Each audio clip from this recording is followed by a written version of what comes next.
Chapter 4: Psychiatric Activities. The years at Bergolzi were my years of apprenticeship. Dominating my interests and research was the burning question: what actually takes place inside the mentally ill? That was something which I did not understand then, nor had any of my colleagues concerned themselves with such problems.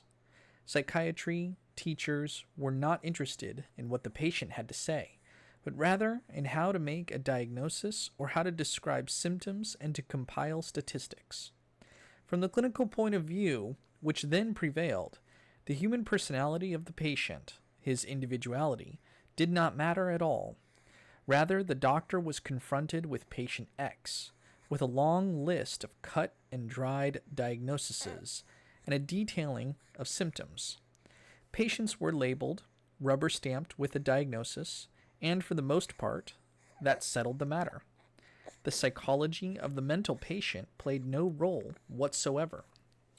At this point, Freud became vitally important to me, especially because of his fundamental researches into the psychology of hysteria and of dreams. For me, his ideas pointed the way to a closer investigation and understanding of individual cases. Freud introduced psychology into psychiatry, although he himself was a neurologist. I still recollect very well a case which greatly interested me at the time.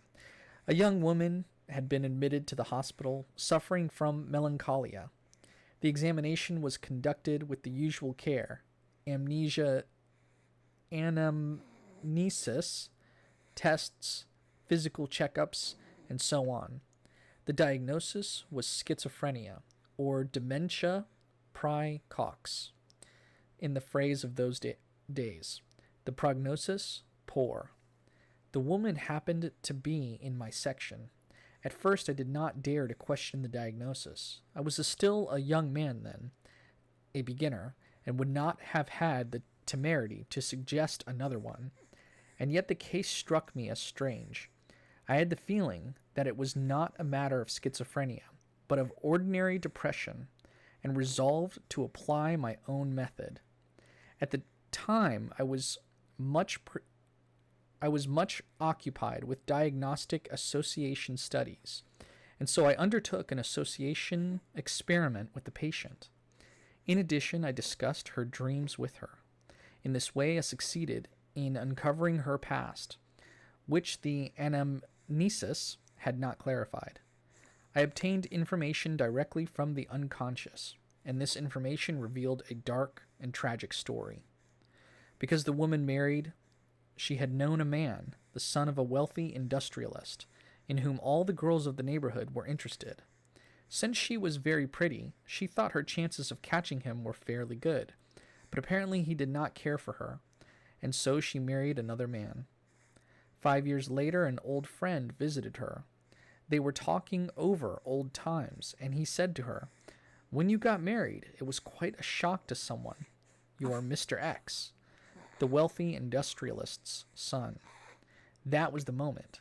Her depression dated from this period, and several weeks led to a catastrophe. She was bathing her children, first her 4-year-old girl, and then her 2-year-old son. She lived in a country where the water supply was not perfectly hygienic.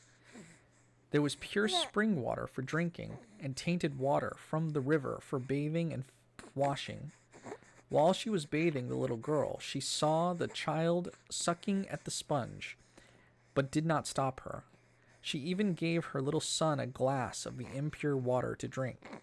Naturally, she did this unconsciously, or only half-consciously, for her mind was already under the shadow of the incipient depression. A short time later, after the incubation period had passed, the girl came down with typhoid fever and died. The girl had been her favorite. The boy was not infected. At that moment, the depression reached its acute stage, and the woman was sent to the institution. From the association test, I had seen that she was a murderess, and I had learned many of the details of her secret. It was at once apparent that this was a sufficient reason for her depression. Essentially, it was a psychogenetic disturbance and not a case of schizophrenia. Now, what could be done in the way of therapy?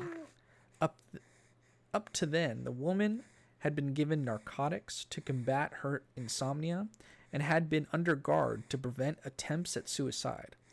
But otherwise, nothing had been done. Physically, she was in good condition. I was confronted with the problem.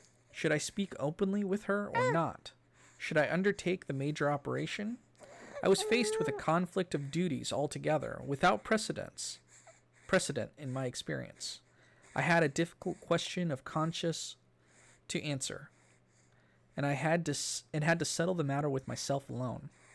If I had asked my colleagues, they would have probably have warned me, "For heaven's sake, don't tell the woman any such thing. That will only make her still crazier." To my mind, the effect might well be the reverse. In general, it may be said that unequivocal rules scarcely exist in psychology. A question can be answered one way or another, depending on whether or not we take the unconscious factors into account. Of course, I knew very well the personal risk I was running. If the patient got worse, I would be in the soup, too. Nevertheless, I decided to take a chance on a therapy whose outcome was uncertain. I told her everything I had discovered through the association test. It can easily be imagined how difficult it was for me to do this.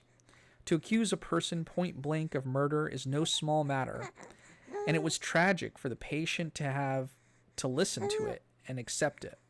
But the result was that in 2 weeks it proved possible to discharge her, and she was never again institutionalized.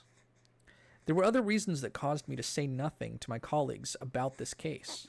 I was afraid of their discussing it and possibly raising legal questions. Nothing could be proved against the patient, of course, and yet such a discussion might have had disastrous consequences for her. Fate had punished her enough. It seemed to me more meaningful that she should return to life in order to atone in life for her crime. When she was discharged, she departed bearing her heavy burden. She had to bear this burden. The loss of the child had been frightful for her, and her expiation had already begun with the depression and her confinement to the institution. In many cases in psychiatry, the patient who comes to us has a story that is not told, and which, as a rule, no one knows of. To my mind, therapy only really begins after the investigation of that wholly personal story. It is the patient's secret, the rock against which he is shattered. If I know his secret story, I have a key to the treatment. The doctor's task is to find out how to gain that knowledge. In most cases, exploration of the conscious materials is insufficient. Sometimes an association test can open the way. So can the interpretation of dreams, or long and patient human contact with the individual. In therapy, the problem is always the whole person, never the symptom alone. We must ask questions which challenge the whole personality. In 1905, I became lecturer in psychiatry at the University of Zurich, and that same year I became senior physician at the Psychiatric clinic. I held this position for 4 years. Then in 1909, I had to resign because by the time I was simply over my head in work. In the course of the years, I had acquired so large a private practice that I could no longer keep up with my tasks. However, I continued my professorship until the year 1913. I lectured on psychopathology, and naturally, also on the foundations of Freudian psychoanalysis, as well as on the psychology of primitives. These were my principal subjects. During the first semesters, my lectures dealt chiefly with hypnosis, also with Janet and Flournoy. Later, the problem of Freudian psychoanalysis moved into the foreground. In my courses on hypnosis, I used to inquire into the personal history of the patients whom I presented to the studies. One case I still remember very well. A middle-aged woman, apparently with a strong religious bent, appeared one day. She was 58 years old and came on crutches, led by her maid. For 17 years, she had been suffering from a painful paralysis of the left leg. I placed her in a comfortable chair and asked her for her story. She began to tell it to me and how terrible it all was. The whole long tale of her illness came out with the greatest circumstantiality. Finally, I interrupted her and said, "Well, now, we have no more time for so much talk. I am now going to hypnotize you." I had scarcely said the words when she closed her eyes and fell into a profound trance, without any hypnosis at all. I wondered at this, but did not disturb her. She went on talking without pause and related the most remarkable dreams without pause. Dreams that represented a fairly deep experience of the unconscious. This, however, I did not understand until years later.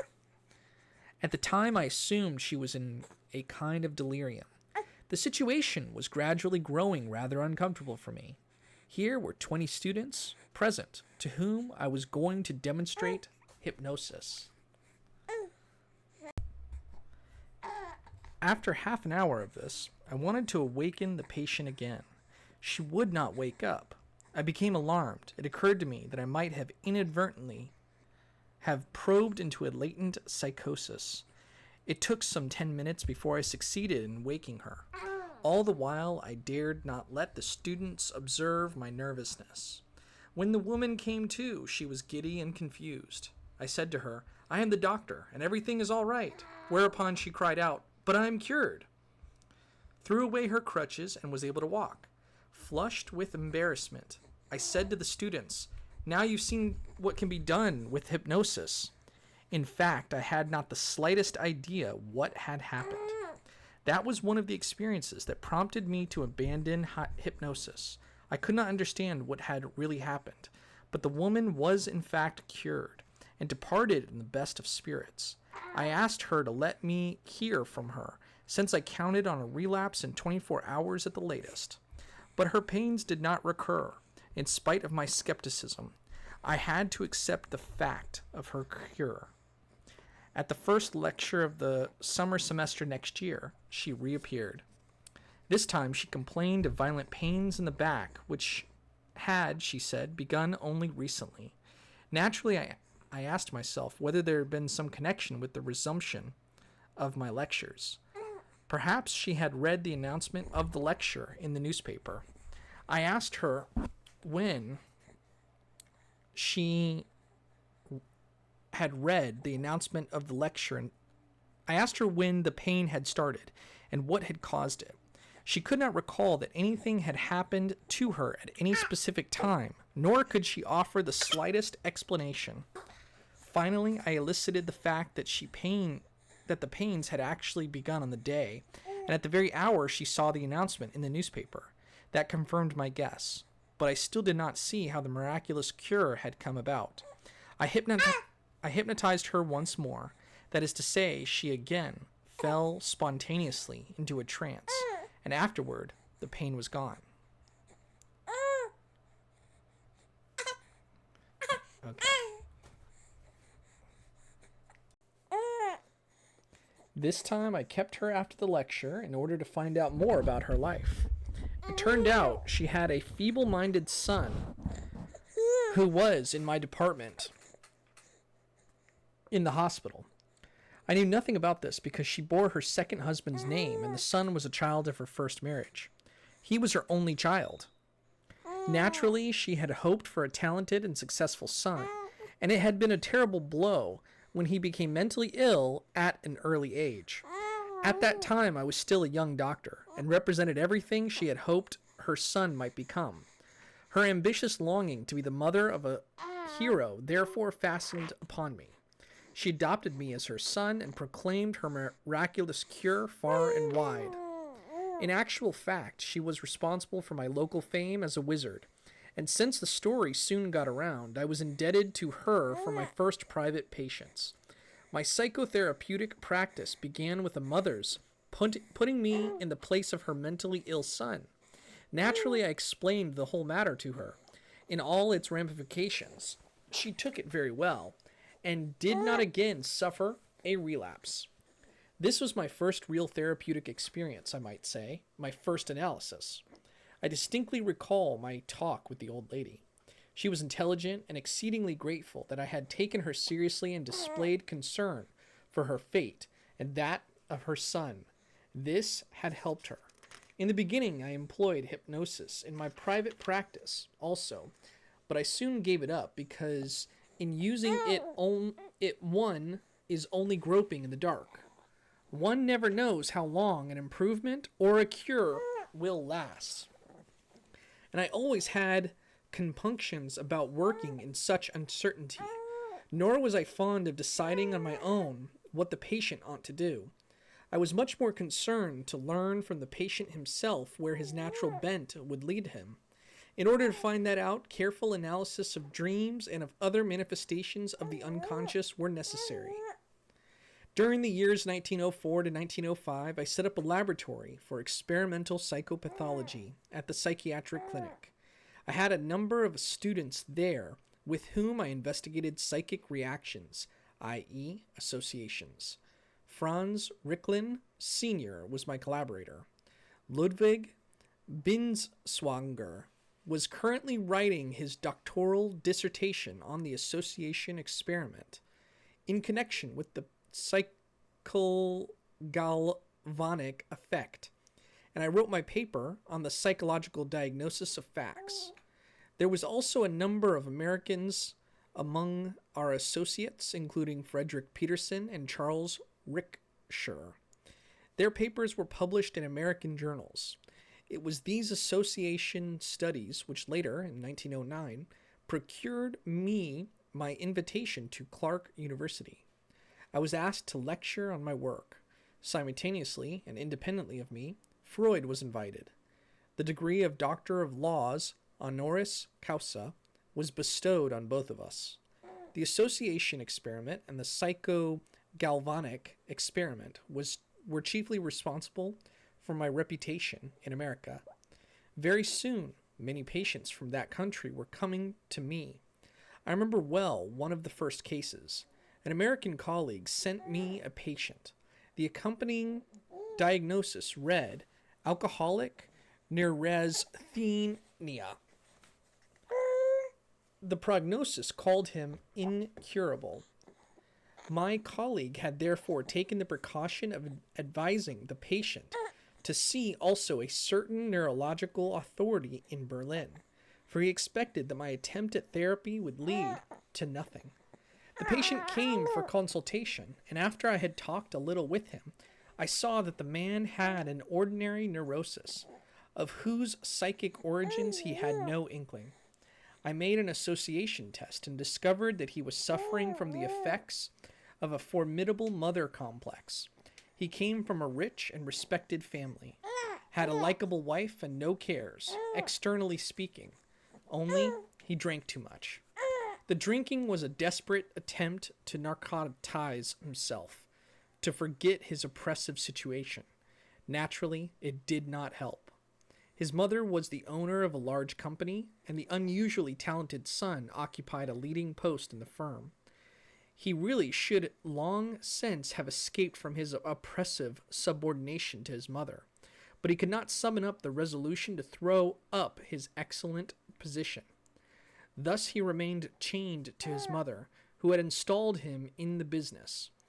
Whenever he was with her or had to submit to her interference with his work, he would start drinking in order to stupefy or discharge his emotions. A part of him did not really want to leave the comfortably warm nest, and against his own instincts, he was allowing himself to be seduced by wealth and comfort. After brief treatment, he stopped drinking and considered himself cured. But I told him, I do not guarantee that you will not relapse into the same state if you return to your former situation. He did not believe me and returned home to America in fine fettle. As soon as he was back under his mother's influence, the drinking began again. Thereupon, I was called by her to a consultation during her stay in Switzerland. She was an intelligent woman, but was a real power devil. I saw what the son had to contend with and realized that he did not have the strength to resist. Physically, too, he was rather delicate and no match for his mother. I therefore decided upon an act of force majeure.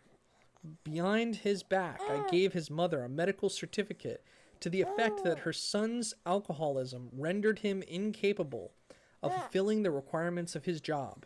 I recommended his discharge. This advice was followed, and the son, of course, was furious with me. Here I had done something which normally would be considered unethical for a medical man. But I knew, for the patient's sake, I had to take this step. His further development, separated from his mother, his own personality was unable to unfold. He made a brilliant career in spite of, or rather, just because of the strong horse pill I had given him. His wife was grateful to me, for her husband had not only overcome his alcoholism, but had also struck out on his own individual path with the greatest success. Nevertheless, for years I had a guilty conscience about this patient because I had made out that certificate behind his back, though I was certain that only such an act could free him. And indeed, once his liberation was accomplished, the neurosis disappeared. In my practice, I was constantly impressed by the way the human psyche reacts to a crime committed unconsciously. After all, that young woman was initially not aware that she had killed her child, and yet she had fallen into a condition that appeared to be the expression of extreme conscientiousness of guilt. I once had a similar case, which I have never forgotten. A lady came to my office. She refused to give her name, said it did not matter, since she wished to have only the one consultation. It was apparent that she belonged to the upper levels of society. She had been a doctor, she said. What she had to communicate to me was a confession. Some 20 years ago, she had committed a murder out of jealousy. She had poisoned her best friend because she wanted to marry the friend's husband. She had thought that if the murder was not discovered, it would not disturb her. She wanted to marry the husband. The simplest way was to eliminate her friend. Moral considerations were of no importance to her, she thought. The consequences, she had in fact married the man, but he died soon afterward, relatively young. During the following years, a number of strange things happened. The daughter of his marriage endeavored to get away from her as soon as she was grown up. She married young and vanished from view, drew farther and farther away, and ultimately the mother lost all contact with her. This lady was a passionate horsewoman and owned several riding horses, of which she was extremely fond. One day she discovered that the horses were beginning to grow nervous under her. Even her favorite shied and threw her. Finally, she had to give up riding. Therefore, she clung to her dogs. She owned an unusually beautiful wolfhound to which she was greatly attached. As chance would have it, this very dog was stricken with paralysis. With that, her cup was full. She felt that she was morally done for. She had to confess, and for this purpose she came to me. She was a murderess, but on top of that, she had also murdered herself. For one who commits such a crime destroys his own soul. The murderer has already passed a sentence on himself. If someone has committed a crime and is caught, he suffers judicial punishment. If he has done it secretly, without moral consciousness of it, and remains undiscovered, the punishment can nevertheless be visited upon him, as our case shows. It comes out in the end. Sometimes it seems as if even animals and plants know it. As a result of the murder, the woman was plunged into unbearable loneliness. She had even become alienated from animals, and in order to shake off this loneliness, she had made me share her knowledge. She had to have someone who was not a murderer to share the secret. She wanted to find a person who could accept her confession without prejudice, for by doing she would achieve once more something resembling a relationship to humanity. And the person would have to be a doctor rather than a professional confessor. She would have suspected a priest of listening to her because of his office, and of not accepting the facts for their own sake, but for the purpose of moral judgment. She had seen people and animals turn away from her, and had been so struck by this silent verdict that she could not have endured any further condemnation. I never found out who she was, nor do I have any proof that her story was true. Sometimes I have asked myself what might have become of her, for that was by no means the end of her journey. Perhaps she was driven ultimately to suicide. I cannot imagine how she could have gone on living in that utter loneliness. Clinical diagnoses are important since they give the doctor a certain orientation, but they do not help the patient. The crucial thing is the story, for it alone shows the human background and the human suffering, and only at that point can the doctor's therapy begin to operate. A case demonstrated this to me most cogently. The case concerned an old patient in the woman's ward. She was about 75 and had been bedridden for 40 years. Almost 50 years ago, she had entered the institution, but there was no one left who could recall her admittance. Everyone who had been there had since died. Only one head nurse, who had been working at the institution for 35 years, still remembered something of the patient's story. The old woman could not speak, and could only take fluid or semi-fluid nourishment. She ate with her fingers, letting the food drip off them into her mouth. Sometimes it would take her almost 2 hours to consume a cup of milk. When not eating, she made curious rhythmic motions with her hands and arms. I did not understand what they meant. I was profoundly impressed by the degree of destruction that can be wrought by mental disease, but saw no possible explanation. At the clinical lectures, she used to be presented as a catatonic form of dementia praecox, but that meant nothing to me, for these words did not contribute in the slightest to an understanding of the significance and origin of those curious gestures. The impression this case made upon me typifies my reaction to the psychiatry of the period. When I became an assistant, I had the feeling that I understood nothing whatsoever about what psychiatry purported to be. I felt extremely uncomfortable beside my chief and my colleagues, who assumed such airs of certainty while I was groping perplexedly in the dark. For I regarded the main task of psychiatry as understanding the things that were taking place within the sick mind, and as yet I knew nothing about these things. Here I was engaged in a profession in which I did not know my way about. Late one evening, as I was walking through the ward, I saw the old woman still making her mysterious movements, and again asked myself, why must this be? Thereupon I went to our old head nurse and asked whether the patient had always been that way. Yes, she replied, but my predecessor told me she used to make shoes. I then checked through her yellowing case history once more, and sure enough, there was a note to the effect that she was in the habit of making cobbler's motions. In the past, shoemakers used to hold shoes between their knees and draw the threads through the leather with precisely such movements. Village cobblers can still be seen doing this today. When the patient died shortly afterward, her elder brother came to the funeral. Why did your sister lose her sanity? I asked him.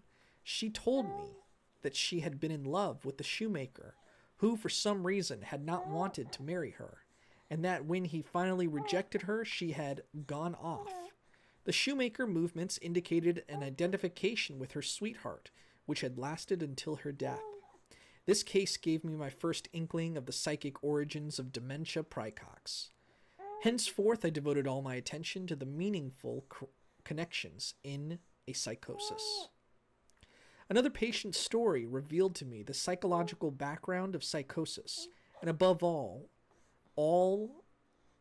of the senseless delusions. From this case, I was able, for the first time, to understand the language of schizophrenics, who had hitherto been regarded as meaningless.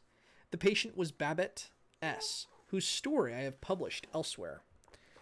In 1908, I delivered a lecture on her in the town hall of Zurich.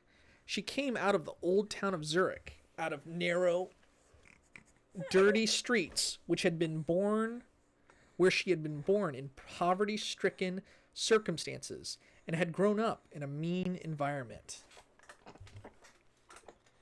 Her sister was a prostitute, her father a drunkard. At the age of 39, she succumbed to a paranoid form of dementia praecox with characteristic megalomania. When I saw her, she had been in the institution for 20 years. She had served as an object lesson to hundreds of medical students. In her, they had seen the uncanny process of psychic disintegration. She was a classic case. Babette was completely demented and given to saying the craziest things which made no sense at all. I tried with all my might to understand the content of her abstruse utterances. For example, she would say, "I am the Lorelei." The reason for that was that the doctors, when trying to understand her case, would always say, "Ich weiß nicht, was soll es bedeuten?" Or she would wail, "I am Socrates' deputy." That, as I discovered, was intended to mean I am unjustly accused like Socrates. Absurd outbursts like "I am the double polytechnic irreplaceable," or "I am plum cake on a cornmeal bottom," "I am Germania and Helvetia of exclusively sweet butter," "Naples and I must supply the world with noodles," signified an increase in her self-valuation, that is to say, a compensation for inferiority feelings. My preoccupation with Babette and other such cases convinced me that much of what we had hitherto regarded as senseless was not as crazy as it seemed. More than once I have seen that even with such patients, there remains in the background a personality which must be called normal.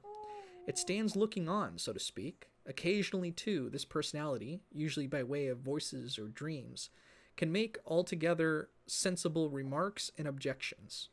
It can even, when physical illness ensues, move into the foreground again and make the patient seem almost normal. I once had to treat a schizophrenic old woman who showed me very distinctly the normal personality in the background. This was a case which could not be cured, only cared for. Every physician, after all, has patients whom he cannot hope to cure, for whom he can only smooth the path to death. She heard voices which were distributed throughout her entire body, and a voice in the middle of the thorax was God's voice. "We must rely on that voice," I said to her, and was astonished at my own courage. As a rule, this voice made very sensible remarks, and with its aid I managed very well with the patient. Once the Lord said, "Let him test you on the Bible." She brought along an old, tattered, much-read Bible, and at each visit I had to assign her a chapter to read. The next time I had to test her on it. I did this for about 7 years, once every 2 weeks. At first I felt very odd in this role, but after a while I realized what the lessons signified. In this way, her attention was kept alert, so that she did not sink deeper into the disintegrating dream.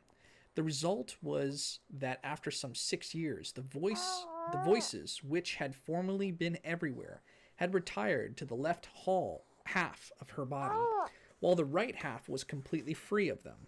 Nor had the intensity of the phenomena been doubled on the left side. It was much the same as in the past. Hence, it must be concluded that the patient was cured, at least halfway. That was an unexpected success, for I would not have imagined that these memory exercises could have a therapeutic effect. Through my work with the patients, I realized that paranoid ideas and hallucinations contained a germ of meaning. A personality, a life history, a pattern of hopes and desires lie behind the psychosis. The fault is ours if we do not understand them. It dawned upon me then, for the first time, that a general psychology of the personality lies concealed within psychosis, and that even here we come upon the old human conflicts. Although patients may appear dull and apathetic or totally imbecilic, there is more going on in their minds, and more that is meaningful than there seems to be. At bottom, we discover nothing new and unknown in the mentally ill. Rather, we encounter the substratum of our own natures. It was always astounding to me that psychiatry should have taken so long to look into the content of the psychoses. No one concerned himself with the meaning of fantasies, or thought to ask why this patient had one kind of fantasy, another an altogether different one, or what it signified when, for instance, a patient had the fantasy of being persecuted by the Jesuits, or when another imagined that the Jews wanted to poison him, or a third was convinced that the police were after him. Such questions seemed altogether uninteresting to doctors of those days. The fantasies were simply lumped together under some generic name, as, for instance, ideas of persecution. It seemed equally odd to me that my investigations of that time are almost forgotten today. Already at the beginning of the century, I treated schizophrenia psychotherapeutically. That method, therefore, is not something that has only just been discovered. It did, however, take a long time before people began to introduce psychology into psychiatry. While I was still at the clinic, I had to be most circumspect about treating my schizophrenic patients, or I would have been accused of wool gathering. Schizophrenia was considered incurable. If one did achieve some improvement with a case of schizophrenia, the answer was that it had not been real schizophrenia. When Freud visited me in Zurich in 1908, I demonstrated the case of Babette to him. Afterward, he said to me, "You know, Jung, what you have found out about this patient is certainly interesting. But how in the world were you able to bear spending hours and days with this phenomenally ugly female?" I must have given him a rather dashed look, for this idea had never occurred to me. In a way, I regarded the woman as a pleasant old creature, because she had such lovely delusions and said such interesting things. After all, even in her insanity, the human being emerged from a cloud of grotesque nonsense. Therapeutically, nothing was accomplished with Babette. She had been sick for too long. But I have seen other cases in which this kind of attentive entering into the personality of the patient produced a lasting, therapeutic effect. Regarding them from the outside, all we conceive of the mentally ill is their tragic destruction, rarely the life of that side of the psyche which is turned away from us. Outward appearances are frequently deceptive, as I discovered it to my astonishment in the case of a young catatonic patient.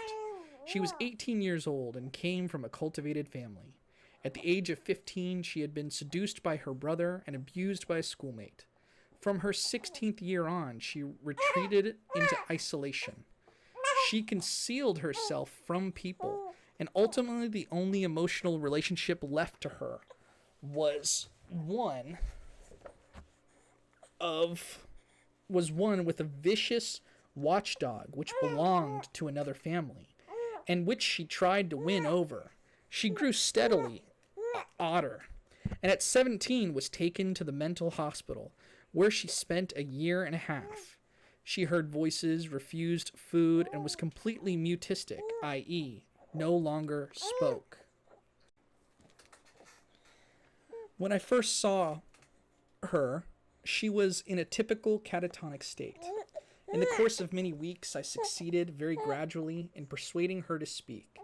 After overcoming many resistances, she told me that she had lived on the moon, The moon, it seemed, was inhabited, but at first she had seen only men.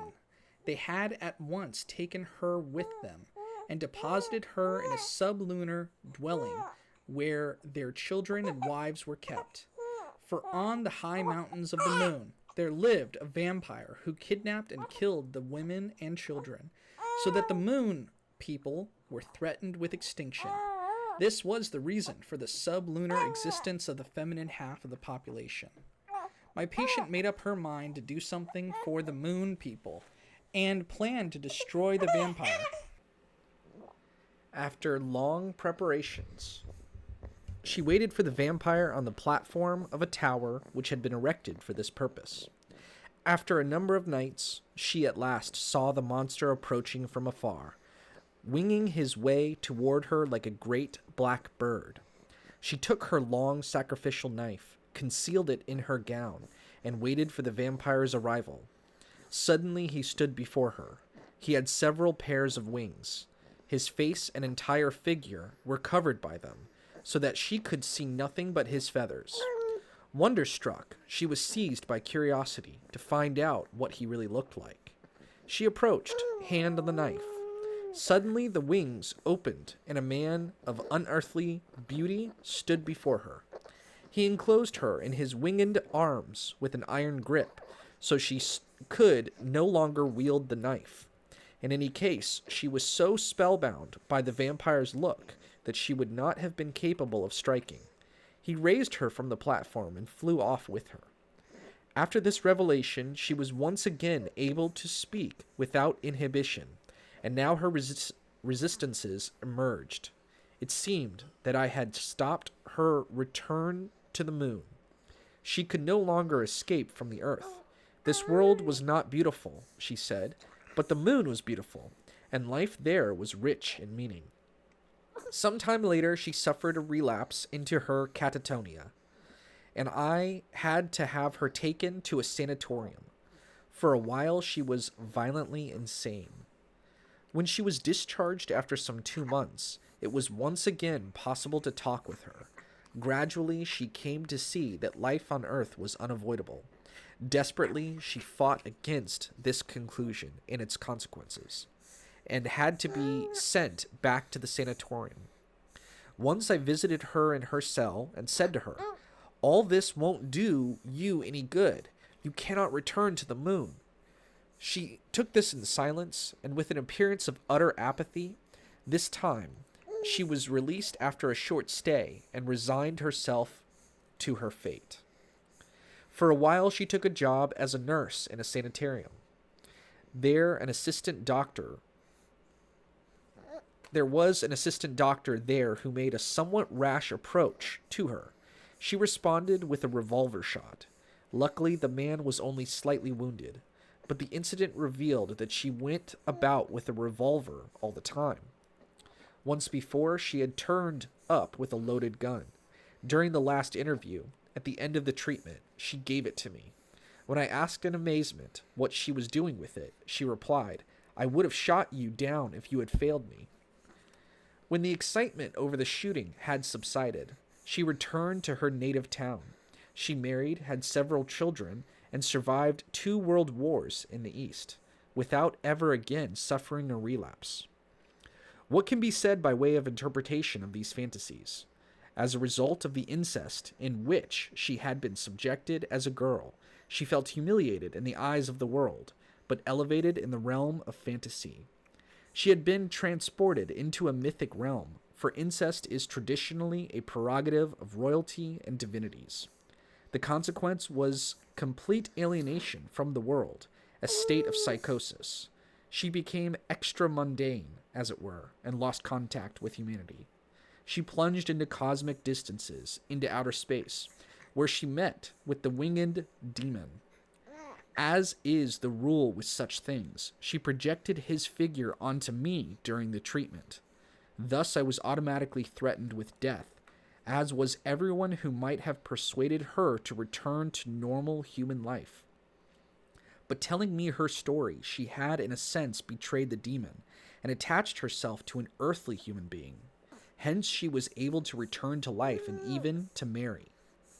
Thereafter, I regarded the sufferings of the mentally ill in a different light, for I had gained insight into the richness and importance of their inner experience. I am often asked about my psychotherapeutic or analytic method. I cannot reply unequivocally to the question. Therapy is different in every case.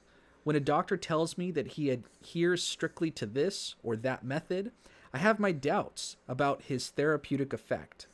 So much is said in the literature about the resistance of the patient that it would almost seem as if the doctor were trying to put something over on him, whereas the cure ought to grow naturally out of the patient himself.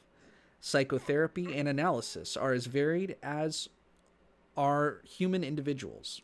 I treat every patient as individually as possible because the solution of the patient is always an individual one. Universal rules can be postulated only with a grain of salt. A psychological truth is valid only if it can be reversed. A solution, which would be out of the question for me, may be just the right one for someone else. Naturally, a doctor must be familiar with the so-called methods, but he must guard against falling into any specific routine approach. In general, one must guard against theoretical assumptions. Today they may be valid. Tomorrow it may be the turn of other assumptions. In my analysis, they played no part. I am unsystematic very much by intention. To my mind, in dealing with individuals, only individual understanding will do. We need a different language for every patient. In one analysis, I can be heard talking the Adlerian dialect, in another, the Freudian. The crucial point is that I confront the patient as one human being to another. Analysis is a dialogue demanding two partners. Analyst and patient sit facing one another, eye to eye, and the doctor has something to say, but so has the patient. Since the essence of psychotherapy is not the application of a method, psychiatric study alone does not suffice. I myself had to work for a very long time before I possessed the equipment for psychotherapy. As early as 1909, I realized that I could not treat latent psychoses if I did not understand their symbolism. It was then that I began to study mythology. With cultivated and intelligent patients, the psychiatrist needs more than merely professional knowledge. He must understand, aside from all theoretical assumptions, what really motivates the patient. Otherwise, he stirs up unnecessary resistances. What counts, after all, is not whether a theory is corroborated, but whether the patient grasps himself as an individual. This, however, is not possible without reference to the collective views, concerning which the doctor ought to be informed. For that, mere medical training does not suffice, for the horizon of the human psyche embraces infinitely more than the limited purview of the doctor's consulting room. The psyche is distinctly more complicated and inaccessible than the body. It is, so to speak, the half of the world which comes into existence only when we become conscious of it. For that reason, the psyche is not only a personal but a world problem, and the psychiatrist has to deal with an entire world. Nowadays, we can see as never before that the peril which threatens all of us comes not from nature, but from man, from the psyches of the individual and the mass. The psychic aberration of man is the danger. Everything depends upon whether or not our psyche functions properly. If certain persons lose their heads nowadays, a hydrogen bomb will go off. The psychotherapist, however, must understand not only the patient. It is equally important that he should understand himself. For that reason, the sine qua non is the analysis of the analyst, what is called the training analysis. The patient's treatment begins with the doctor, so to speak.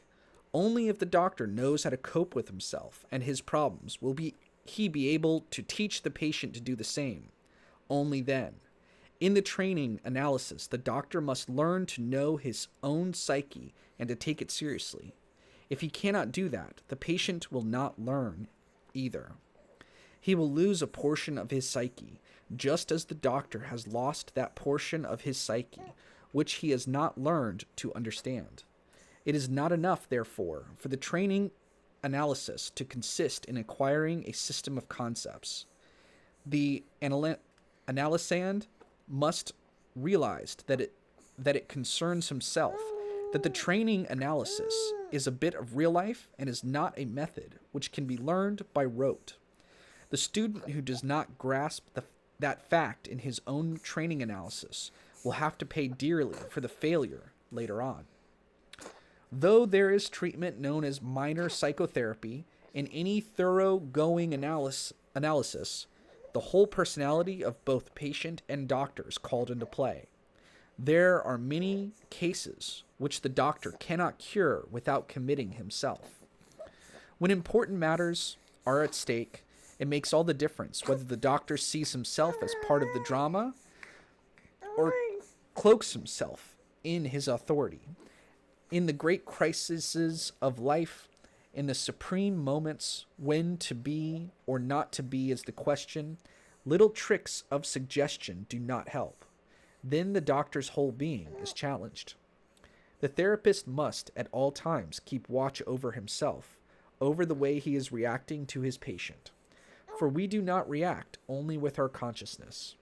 Also, we must always be asking ourselves, how is our unconscious experiencing this situation? We must therefore observe our dreams, pay the closest attention, and study ourselves just as carefully as we do the patient. Otherwise, the entire treatment may go off the rails. I shall give a single example of this. I once had a patient, a highly intelligent woman, who for various reasons aroused my doubts. At first, the analysis went very well, but after a while I began to feel that I was no longer getting at the correct interpretation of her dreams, and I thought I also noticed an increasing shallowness in our dialogue. I therefore decided to talk with my patient about this, since it had, of course, not escaped her that something was going wrong. The night before I was to speak with her, I had the following dream. I was walking down a highway through a valley in late afternoon sunlight.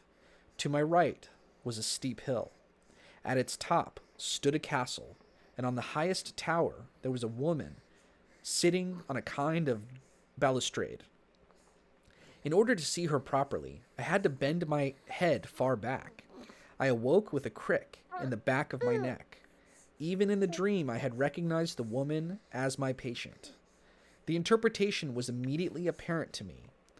If in the dream I had to look up at the patient in this fashion, in reality I probably had been looking down on her. Dreams are, after all, compensations for the conscious attitude. I told her of the dream and my interpretation. This produced an immediate change in the situation, and the treatment once more began to move forward. As a doctor, I constantly have to ask myself what kind of message the patient is bringing me. What does he mean to me? If he means nothing, I have no point of attack. The doctor is effective only when he himself is affected. Only the wounded physician heals. But when the doctor wears his personality like a coat of armor, he has no effect. I take my patients seriously. Perhaps I am confronted with a problem just as much as they. It often happens that the patient is exactly the right plaster for the doctor's sore spot. Because this is so, difficult situations can arise for the doctor too, or rather, especially for the doctor. Every therapist ought to have a control by some third person so that he remains open to another point of view. Even the Pope has a confessor. I always advise analysts, have a father confessor or a mother confessor. Women are particularly gifted for playing such a part. They often have excellent intuition and a trenchant critical insight.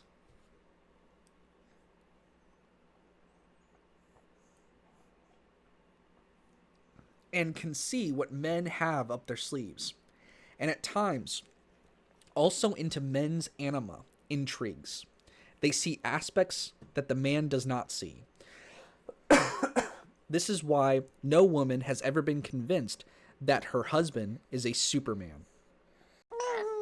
It is understandable that a person should undergo analysis if he has a neurosis, but if he feels normal, he is under no compulsion to do so. Yet I can assure you, I have had some astonishing experiences with so-called normality. Once I encountered an entirely normal pupil. He was a doctor, and he came to me with the best recommendations from an old colleague. He had been his assistant, and had later taken over his practice. Now he had a normal practice, normal success, a normal wife, normal children, lived in a normal little house, in a normal little town, had a normal income, and probably a normal diet. He wanted to be an analyst. I said to him, Do you know what that means? It means that you must first learn to know yourself. You yourself are the instrument. If you are not right, how can the patient be made right? If you are not convinced, how can you convince him? You yourself must be the real stuff. If you are not, God help you. Then you will lead patients astray. Therefore, you must first accept an analysis of yourself. That was all right. Bless you. That was all right, the man said, but almost at once followed this with, I have no problems to tell you about. That should have been a warning to me. I said, very well, then we can examine your dreams. I have no dreams, he said. You will soon have some, I responded. Anybody else would probably have dreamt that very night. But he was unable to recall any dreams. So it went on for about 2 weeks, and I began to feel rather uneasy about the whole affair. At last an impressive dream turned up. I was going to tell it because it shows how important it is in practical psychiatry to understand dreams. He dreamt that he was traveling by railroad. The train had a 2-hour stop in a certain city. Since he did not know the city and wanted to see something of it, he set out toward the city center. There he found a medieval building, probably the town hall, and went into it. He wandered down long corridors and came upon handsome rooms, their walls lined with old paintings and fine tapestries. Precious old objects stood about it. Suddenly he saw that it had grown darker, and the sun had set. He thought, I must get back to the railroad station. At this moment, he discovered that he was lost, and no longer knew where the exit was. He started in alarm, and simultaneously realized that he had not met a single person in this building. He began to feel uneasy and quickened his pace, hoping to run into someone, but he met no one. Then he came to a large door and thought with relief, that is the exit. He opened the door and discovered that he had stumbled upon a gigantic room. It was so huge and profoundly alarmed, the dreamer ran across the great empty room, hoping to find the exit on the other side. Then he saw, precisely in the middle of the room, something white on the floor. As he approached, he discovered that it was an idiot child of about 2 years old. It was sitting on a chamber pot and had smeared itself with feces. At that moment, he awoke with a cry in a state of panic. I knew all I needed to know. Here was a latent psychosis.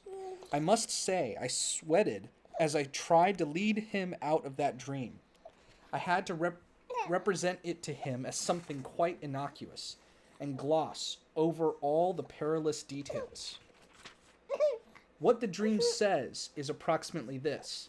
The trip on which he sets out is the trip to Zurich. He remains there, however, for only a short time. The child in the center of the room is himself as a 2-year-old child. In small children, such uncouth behavior is somewhat unusual, but still possible. That may be intrigued by their feces. They may be intrigued by their feces, which are colored and have an odd smell. Raised in a city environment, and possibly along strict lines, a child might easily be guilty of such a failing. But the dreamer, the doctor, was no child. He was a grown man, and therefore the dream image in the center of the room is a sinister symbol. When he told me the dream, I realized that his normality was a compensation. I had caught him in the nick of time, for the latent psychosis was within a hair's breadth of breaking out and becoming manifest. This had to be prevented. Finally, with the aid of one of his other dreams, I succeeded in finding an acceptable pretext for ending the training analysis. We were both of us very glad to stop. I had not informed him of my diagnosis, but he had probably become aware that he was on the verge of a fatal panic, for he had a dream in which he was being pursued by a dangerous maniac. Immediately afterward, he returned home.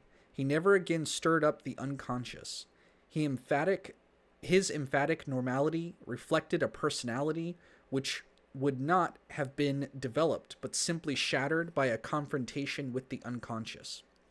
These latent psychoses are the bêtes noires of the psychotherapists, since they are often very difficult to recognize.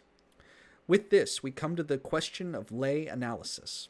I am in favor of non-medical men studying psychotherapy and practicing it, but in dealing with latent psychoses, there is the risk of their making dangerous mistakes. Therefore, I favor laymen working as analysts, but under the guidance of a professional physician. As soon as a lay analyst feels the slightest bit uncertain, he ought to consult his mentor.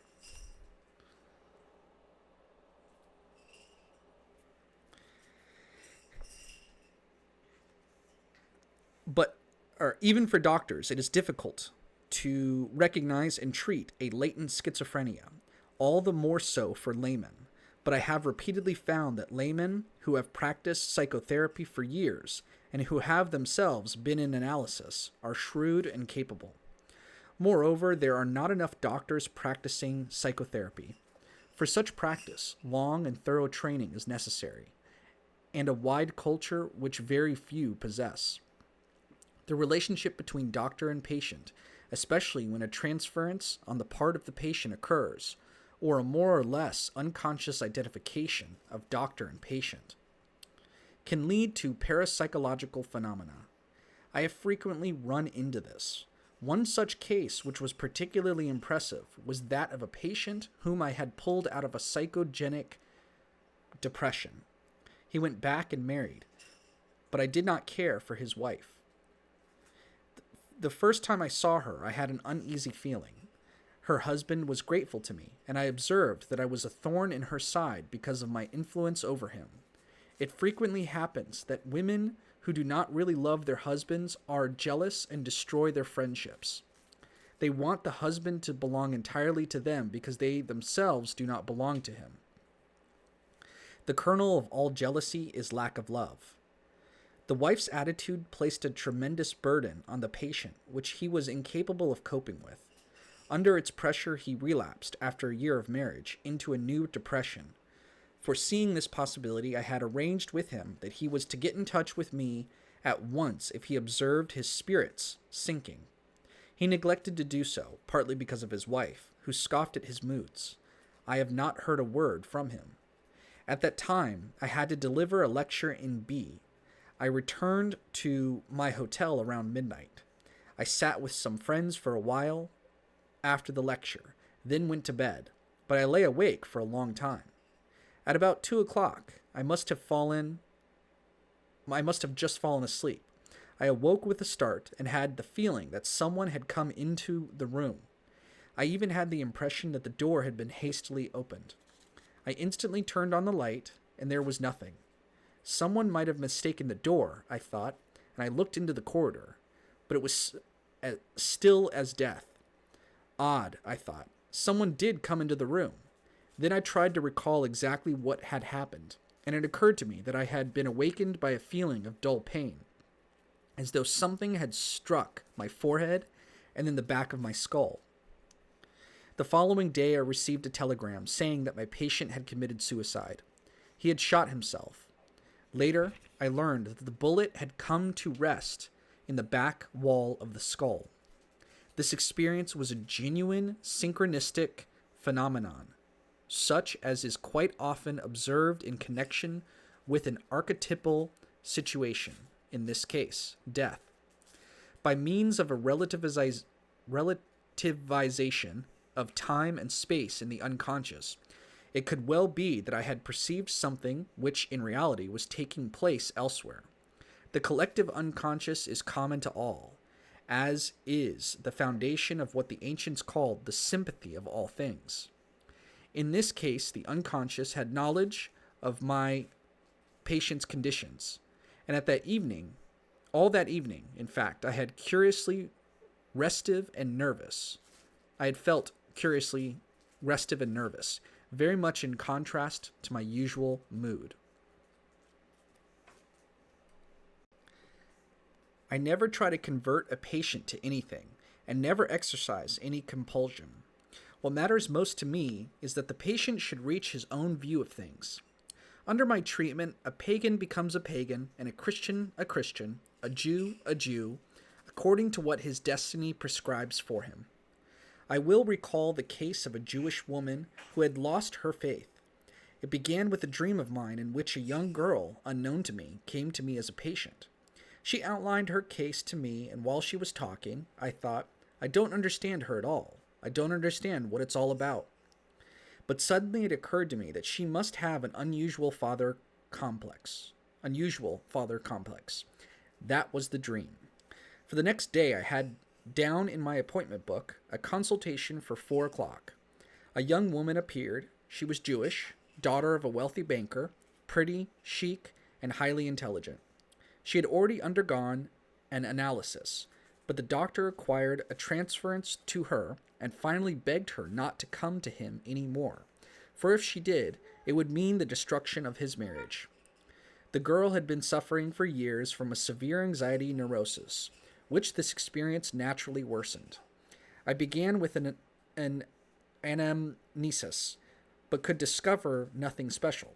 She was a well-adapted, westernized Jewess, enlightened down to her bones. At first I could not understand what her trouble was. Suddenly my dream occurred to me, and I thought, good Lord, so this is the little girl of my dream. Since, however, I could detect not a trace of a father complex in her, I asked her, as I am in the habit of doing in such cases, about her grandfather. For a brief moment she closed her eyes, and I realized at once that here lay the heart of the problem. I therefore asked her to tell me about this grandfather, and learned that he had been a rabbi and had belonged to a Jewish sect. Do you mean the Chassidim? I asked. She said yes. I pursued my questioning. If he was a rabbi, was he by any chance a tzaddik? Yes, she replied. It is said that he was a kind of saint and also possessed second sight. But that is all nonsense. There is no such thing. With that, I had concluded the anamnesis and understood the history of her neurosis. I explained to her, now I'm going to tell you something that you may not be able to accept. Your grandfather was a tzaddik. Your father became an apostate to the Jewish faith. He betrayed the secret and turned his back on God. And you have your neurosis because the fear of God has got into you. That struck her like a bolt of lightning. The following night, I had another dream. A reception was taking place in my house, and behold, this little girl was there too. She came up to me and asked, "Have you got an umbrella? It is raining so hard." I actually found an umbrella, fumbled around with it to open it, and was on the point of giving it to her. But what happened instead? I handed it to her on my knees, as if she were a goddess. I told this dream to her, and in a week the neurosis had vanished. The dream had showed me that she was not just a superficial little girl, but that beneath the surface were the makings of a saint. She had no mythological ideas, and therefore the most essential feature of her nature could find no way to express itself.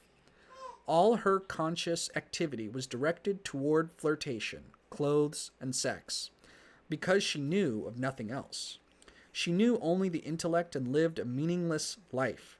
In reality, she was a child of God, whose dignity was to fulfill his secret will. I had to awaken mythological and religious ideas in her, for she belonged to that class of human beings of whom spiritual activity is demanded. Thus her life took on a meaning, and no trace of the neurosis was left. In this case, I had applied no method, but had sensed the presence of the numen. My explaining this to her had accomplished the cure. Method did not matter here. What mattered was the fear of God. I have frequently seen people become neurotic when they content themselves with inadequate or wrong answers to the questions of life. They seek position, marriage, reputation, outward success of money, and remain unhappy and neurotic, even when they have attained what they were seeking.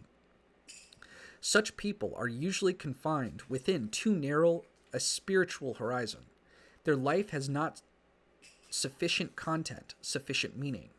If they are enabled to develop into more spacious personalities, the neurosis generally disappears. For that reason, the idea of development was always of the highest importance to me. The majority of my patients consisted not of believers, but of those who had lost their faith. The ones who came to me were the lost sheep. Even in this day and age, the believer has the opportunity in his church to live the symbolic life. We need only think of the experience of the Mass, of baptism, of imitatio Christi, and many other aspects of religion. But to live and experience symbols presupposes a vital participation on the part of the believer, and only too often that this is lacking in people today. In the neurotic, it is practically always lacking. In such cases, we have to observe whether the unconscious will not spontaneously bring up symbols to replace what is lacking. But then the question remains of whether a person who has symbolic dreams or visions will also be able to understand their meaning and take the consequences upon himself. There is, for example, the case of the theologian which I described in Archetypes of the Collective Unconscious. He had a certain dream which was frequently repeated. He dreamt that he was standing on a slope from which he had a beautiful view of a low valley covered with dense woods. In the lake he knew that in the middle of the woods there was a lake, and he also knew that hitherto something had always prevented him from going there. But this time he wanted to carry out his plan. As he approached the lake, the atmosphere grew uncanny, and suddenly a light gust of wind passed over the surface of the water, which rippled darkly. He awoke with a cry of terror. At first this dream seems incomprehensible, but as a theologian, the dreamer should have remembered the pool whose waters were stirred by a sudden wind, and in which the sick were bathed, the pool of Bethesda. An angel descended and touched the water, which thereby acquired curative powers. The light which is the pneuma, which bloweth where it listeth, and that terrified the dreamer. An unseen presence is suggested, a numen that lives its own life, and in whose presence man shudders. The dreamer was reluctant to accept the association with the pool of Bethesda, but he wanted nothing of it, for such things are met with only in the Bible, or at most on Sunday mornings as the subjects of sermons, and have nothing to do with psychology. All very well to speak of the Holy Ghost on occasions, but it is not a phenomenon to be experienced. I knew that the dreamer should have overcome his fright, and as it were, got over his panic. But I never force the issue if a patient is unwilling to go the way that has been revealed to him and take the consequences. I do not subscribe to the facile assumption that the patient is blocked merely by ordinary resistances. Resistances, especially when they are stubborn, merit attention, for they are often warnings which must not be overlooked. The cure may be a poison that not everyone can take, or an operation which, when it is contradicted, can prove fatal. Wherever there is a reaching down into innermost experience, into the nucleus of personality, most people are overcome by fright and many run away. Such was the case with this theologian. I am, of course, aware that theologians are in a more difficult situation than others. On the one hand, they are closer to religion, but on the other hand, they are more bound by church and dogma. The risk of inner experience, the adventure of the spirit, is in any case alien to most human beings. The possibility that such experience might have psychic reality is anathema to them. All very well if it has a supernatural or at least a historical foundation. But psychic, face to face with this question, the patient will often show an unsuspected but profound contempt for the psyche. In contemporary psychotherapy, the demand is often made that the doctor or psychotherapist should go along with the patient and his affects. I don't consider that to be always the right course. Sometimes active intervention on the part of the doctor is required. Once a lady of the aristocracy came to me who was in the habit of slapping her employees, including her doctors. She'd suffered from a compulsion neurosis and had been under treatment in a sanatorium. Normally, she had soon dispensed the obligatory slap to the head physician, naturally. In her eyes, after all, he was only a superior valet de chambre. She was paying the bills, wasn't she? This doctor sent her on to another institution, and there the same scene was repeated. Since the lady was not really insane, but evidently had to be handled with kid gloves, the hapless doctor sent her on to me. She was a very stately and imposing person, 6 feet tall, and there was power behind her slaps, I can tell you. She came then, and we had a very good talk. Then came the moment when I had to say something unpleasant to her. Furious, she sprang to her feet and threatened to slap me.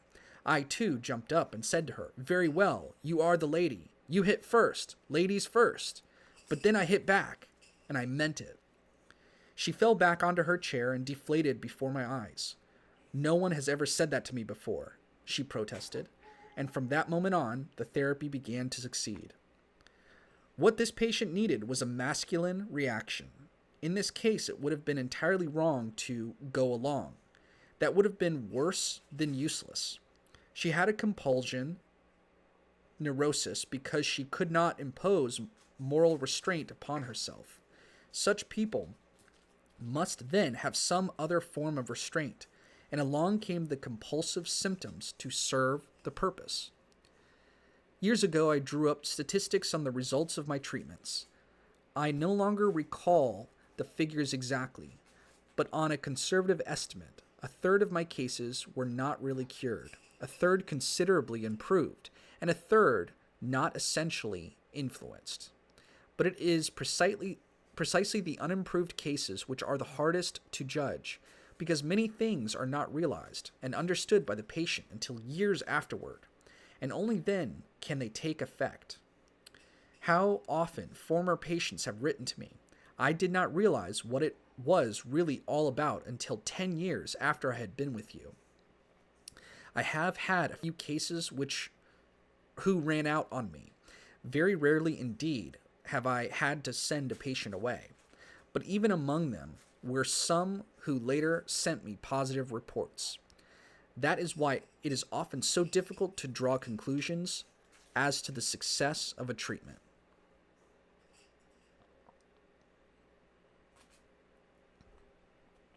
It is obvious that in the course of his practice, a doctor will come across people who have a great effect on him, too.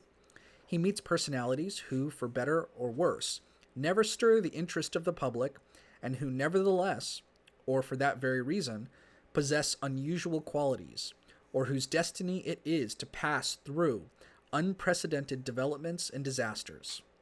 Sometimes they are persons of extraordinary talents, who might well inspire another to give his life for them, but these talents may be implanted in so strangely unfavorable a psychic disposition that we cannot tell whether it is a question of genius or of fragmentary development.